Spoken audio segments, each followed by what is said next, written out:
জাহাজের অহং যেখানে ভেঙে পড়ে, ভাঙ্গনের সেই উঠোন দেখতে এলাম।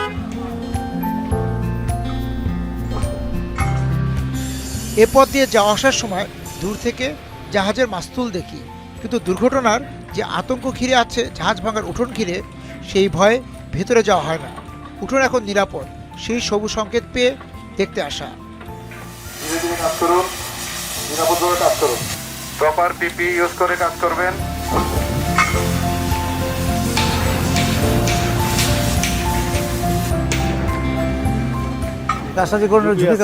আগে ঝুঁকি ছিল, এখন তো অনেক ঝুঁকি নেই।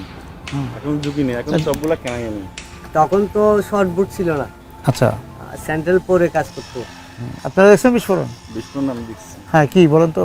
বিস্ফোরণ দেখে আমি দেখছিলাম যে তেলে মানে একটা বলারের মানে ঠাঙ্গির মতন, একটা ঠাঙ্গির মতন কাটতে গিয়ে এটা মানে এমন ভাবে কাটতে গিয়ে ওটা একটা দরজা করতে হয়, এটা দরজাটা করে নেই জিএল কিন্তু দেখছি আমি। ওটা দরজা না করার পর এটা ফুটো করে দিয়েছে, ফুটো করে ওটা ধুম করে ফেটে গেছে, ও মানে দাঁত থেকে পড়ে গেছিল। আর আপনাদের যে বেতনটা কিভাবে নির্ধারণ করা হয়? আমার বেতন 15 দিনে 13,800 টাকা। 15 দিন পর কেন দেয়? ওই যে মাসের 2 বার দিলে আমাদের জন্য একটু সুবিধা হয়, ফ্যামিলির জন্য একটু ভালো হয়, সেজন্য মাসের 2 বার বেতন দেওয়া হয়।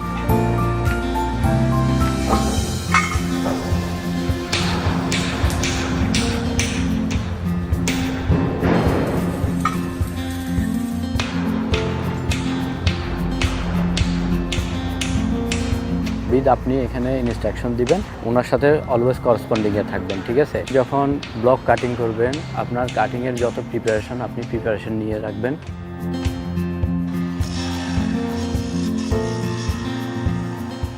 সমুদ্র তীরবর্তী এই জায়গাটায় কতগুলো ইয়ার্ড আছে, শিপিং ইয়ার্ড আপনারা করেছেন? আমাদের ফৌজদারহাট এরিয়া থেকে শুরু করে কুমিরা পর্যন্ত অলমোস্ট 130টার মতো রেজিস্টার্ড শিপইয়ার্ড আছে। তবে এখানে বর্তমানে চলমান আছে প্রায় 30 থেকে 40 এই ধরনের।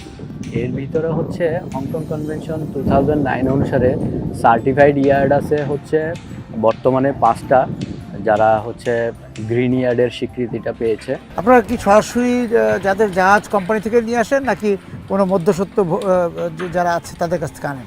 2টা পর্যায়ে আসে, একটা হচ্ছে ক্যাশ বায়ারের মাধ্যমে আসে, ক্যাশ বায়ার থেকে কিনে নিয়ে আসি। তবে বর্তমানে আমরা যারা গ্রিন ইয়ার্ড সার্টিফাইড ইয়ার্ডগুলো আছি, আমরা সরাসরি হচ্ছে জাহাজ কোম্পানি যারা হচ্ছে বিভিন্ন lines like NYK line, MOL line, এদের সাথে করসপন্ডিংয়ে আছি। প্রায় তো দুর্ঘটনার কথা শুনি। আমরা হংকং কনভেনশন 2009 অনুসারে কাজ করছি, যেখানে শ্রমিকদের জন্য স্বাস্থ্য সুরক্ষা এবং পরিবেশের সব ধরনের নিয়মনীতি মেনে চলে কাজ করি আমরা।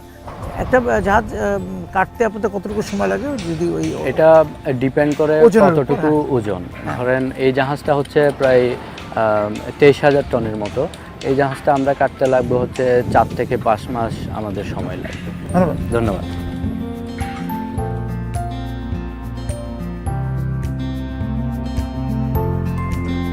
বিকাশে কম খরচে ক্যাশ আউটের লিমিট বেড়ে 50,000, প্রিয় এজেন্টও 2টা।